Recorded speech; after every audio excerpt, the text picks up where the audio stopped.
Hello, তো আগের দিন আমি বলেছিলাম যে কেক কাটার ব্লগটা আমি আলাদাভাবে পোস্ট করব, তো আজকে নিয়ে চলে এসেছি বার্থডে যে কেক কাটার ব্লগটা। তো এখানে দেখতে পাচ্ছ সমস্ত কিছু সাজানো গোছানো হয়েছে, আর কেক বলতে এখানে ব্ল্যাক ফরেস্ট কেক আনা হয়েছিল। আমি কেকটা পরে ভালোভাবে দেখাচ্ছি। এখানে সবকিছু এখন রেডি করা হচ্ছে আর আমি এক সাইডে দাঁড়িয়ে আছি। তো বেশি রাতে কিন্তু কেক কাটিং হয়নি, একেবারে 7টা সাড়ে 7টার সময় কিন্তু কেক কাটিং করেছিলাম।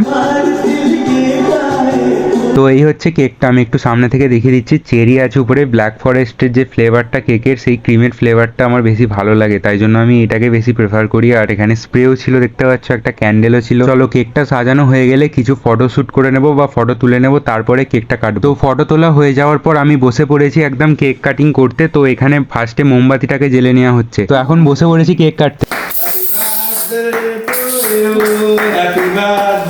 তো স্প্রেটা ছিল বলে আমি যার জন্য কিছু দেখতে পাচ্ছিলাম না। দেখতে পাচ্ছ কি অবস্থা হয়ে গেছে, তো দেখতেই পাচ্ছ কি অবস্থা হয়ে রয়েছে। চলো একটা ছবি তুলে নিলাম, তারপর আমি কেক এখানে কেটে ফেলেছি। এবার একে একে সবাইকে কেক খাইয়ে দেবো। চলো টাটা।